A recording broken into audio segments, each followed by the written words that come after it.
Philip asked wonderingly. "What happened afterwards?" "You just tell them all about it," Beatrice ordered him sternly. "Go on, Douglas." "Well, you see," Douglas Romilly continued, "I was just going to scramble out onto the bank when my brain began to work, and I swam slowly along instead. You see, just then I was in a devil of a mess. I'd spent a lot of money, and though I'd kept the credit of the firm good, I knew that the business was bust, and the one thing I was anxious about was to get off to America without being stopped. I've explained this all to Beatrice, and why I didn't send for her before.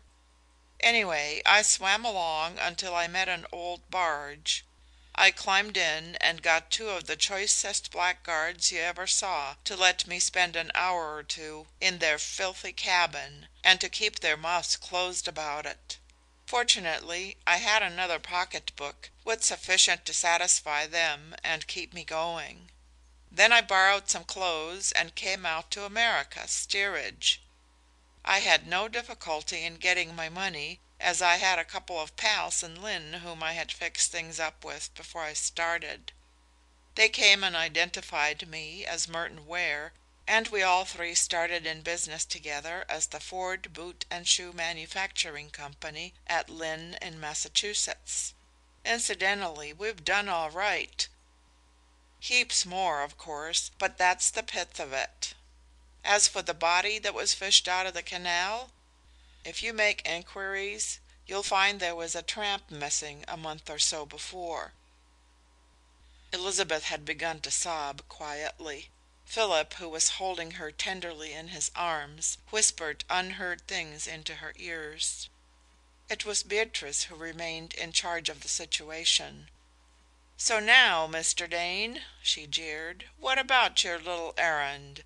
I hope this will be a lesson to you not to come meddling in other people's affairs." Dane turned to the man who had brought this bombshell into their midst. "Do you swear that you are Douglas Romilly?" he asked. "I not only swear it, but I can prove it, if you'll come along with me to Murray's," he answered.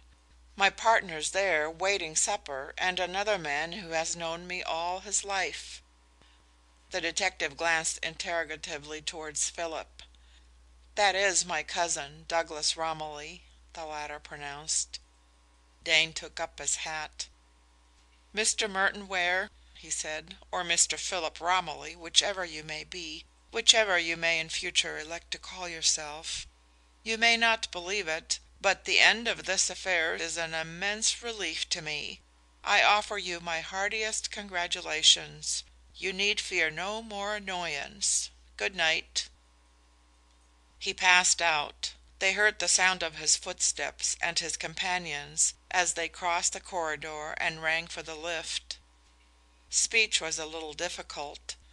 It was still Beatrice who imposed conviction upon them. "I was seated in the box," she explained. "When Philip went round to see you, Elizabeth, I had been looking down into the stalls to find Martha, and all of a sudden I saw Douglas there.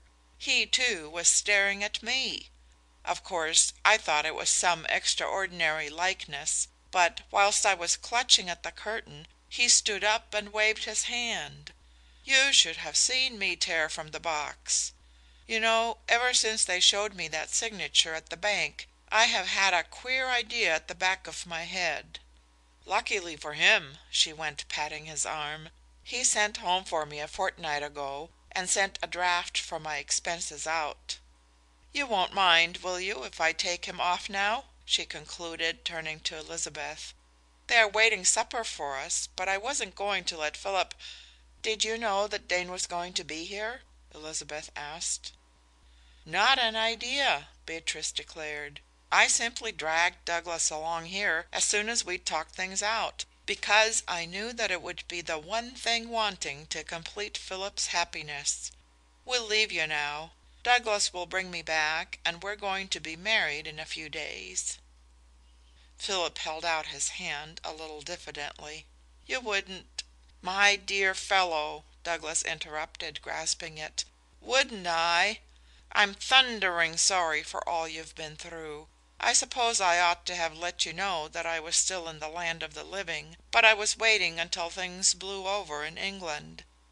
That's all right now, though," he went on. "I've turned over a new leaf and I am making money, making it after a style they don't understand in England. I'm going to pay my creditors 20 shillings in the pound before a couple of years have gone, and do pretty well for Beatrice and myself as well. You wouldn't care, I suppose," he added, as they stood there with locked hands, "to offer us just a glass of wine before we start out? Beatrice has been riddling me with questions, and dragging me through the streets till I scarcely know whether I am on my head or my heels." Philip emptied the contents of the champagne bottle into the glasses. Never was wine poured out more gladly. "Douglas," he explained, "this is Miss Elizabeth Dalstan, whom you saw act this evening. We were married this afternoon. You can understand, can't you, just what your coming has meant for us?" Douglas shook Elizabeth by the hand. Then he held up his glass. "Here's the best of luck to you both," he said heartily. "Very soon Beatrice and I will ask you to wish us the same. Philip, old chap," he added as he set his glass down, and without the slightest protest watched it replenished, "that's a thundering good play of yours I've seen this evening, but you'll never write one to beat this." Soon Beatrice and Douglas also took their departure. Elizabeth held out her arms almost as the door closed. The tear stains were still on her cheeks.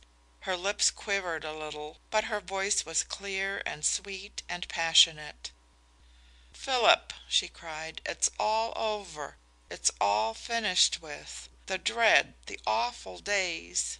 I am not going to be hysterical any more, and you are just going to remember that we have everything we want in the world.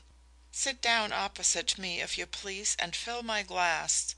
I have only one emotion left. I am hungry, desperately hungry. Move your chair nearer so that I can reach your hand. There. Now you and I will drink our little toast." It was an hour before they thought of leaving the table. A very perplexed waiter brought them coffee and watched them light cigarettes. Then the telephone bell rang. They both stared at the instrument. Philip would have taken off the receiver, but Elizabeth held out her hand. "I have an idea," she said. "I believe it is from Sylvanus Power. Let me answer it." She held the receiver to her ear and listened. "Yes," she murmured. "Yes, what time?" Her face grew more puzzled. She listened for a moment longer. "But Sylvanus," she expostulated. "What do you mean? Sylvanus? Mr. Power?" The telephone had become a dumb thing. She replaced the receiver. "I don't understand," she told Philip. "All that he said was, 'You will receive my present at 5 o'clock this morning.'" "Does he think we are going to sit up for it?" Philip asked. "He is the strangest man," she sighed. After all, some queer fancy awoke Philip at a little before 5 that morning, and drew him to the window. He sat looking out over the still sleeping city. All sounds now were hushed. It was the brief breathing space before the dawn. In the clear morning spring light, the buildings of the city seemed to stand out with a new and marvelous distinctness. Now and then from the harbor came the shriek of a siren. A few pale lights were still burning along the riverway. From one of the city's clocks the hour was slowly tolled. Philip counted the strokes.